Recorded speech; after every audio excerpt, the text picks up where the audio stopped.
back with Stephen King, someone I have known my whole life and love so dearly, as we all do, because you've changed the course of all of our lives. You have painted in the minds of all of us the greatest stories, scenarios, characters, worlds.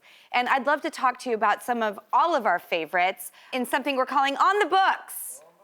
Oh, this is going to be like a Rorschach test. Okay, Carrie, published in 1974, a movie released in 1976. What are your thoughts? Well, what I remember is that when the movie rights were sold for $6,500, I ran out to McDonald's and bought my wife and I orange blizzard shakes. Okay, that is beyond my expectations or dreams for what this is. That's exactly it. Okay, The Shining, published in 1977, movie released in 1980.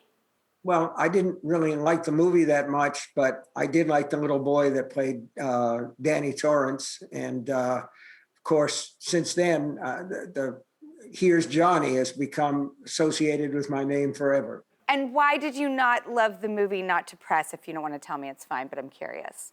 No, the book was warm and the movie was cold. It was a Kubrick film. And don't get me wrong, I love everything else the man did. I just didn't like that one. The greatest thing about it is if you're not involved, if it's really good, you can say, that's based on my book. If it's really bad, you can say, I didn't have anything to do with it. Okay, Firestarter, published in 1980, movie released in 1984, shot in 82. I thought that you were terrific in that part. That was very, very difficult. And you were great. Every time that you got ready to light a fire, your beautiful blonde hair would blow back. It was great. That's it. Yep, that's the word. I loved getting to play Charlie McGee more than words can ever express. And when you're 7 and you think you can blow people away with a fireball, it's really empowering. Yeah. Okay, so from different seasons in 1982 came Stand By Me, the movie, in 1986. What I remember about writing that was my wife and I were living in an old house that was too small for a writing room. And so there was a barn next door. And I used to work on Stand By Me, which was then called The Body, in my underwear because it was summer and it was so hot in there. But the memories just came flooding back. Oh, I love that detail. That's right, The Body, of course. I love that. Okay, one of my personal favorites. They're all my favorites. Christine, published in 1983, movie released in 1983. That's a quick turnover. I had a Plymouth like that. It wasn't quite that year, but it was rattly and it was breaking down. And one day when I was driving home, I thought to myself, what would be really great is if the odometer on this thing started to run backwards. And every time it turned past like a fender bender or a flat tire, that thing would fix itself. And I thought, that's a great story. I think I want to write that. It'll be really funny, but it didn't turn out to be that funny after all. I love that. It's brilliant. Okay, another book you wrote that also became such an incredible movie, Misery, published in 1987, movie in 1990. At that time, I went to autographings and people would line up and they would all say the same thing. I'm your number one fan. And I thought to myself, you can't all be my number one fan. Somewhere there must be a number 2 fan or a number 3. But they would bring things, and some of them were very, very serious about various parts of the stories and everything. And I thought, I would hate to be captured by one of these and have to write a book.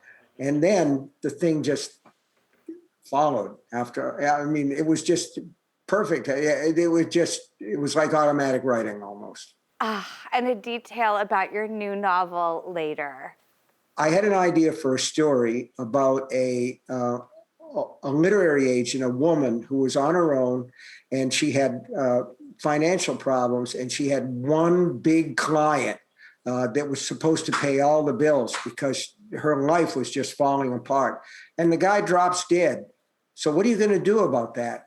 And I held on to that idea for quite a while. And then I thought, what if she had a kid who could talk to dead people and they had to tell him the truth? And I thought, that little boy could tell her the whole story and she could write it under his name. So I started with that, and I just I had such a good time with that book, and I hope people who read it have a good time. It's sort of light and tasty, but I think it's also scary. So I just loved being in your world for years, and I'm so happy to reconnect with you. well, right back at you. I love being with you and getting a chance to connect with you and see your happy face. And I just hope everything's going great for you. And I watched the show and I read your book, and you were in Firestarter and you were in Cat's Eye. And we have a real connection. It's great. We really do.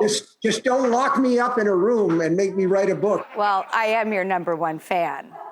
Ah! Oh, I love you, Stephen King. Thank you so much for coming here. Please, if you'll come on your next project, I would be so honored. Later is available now. It dropped. It's here. And we will It's here. It's here.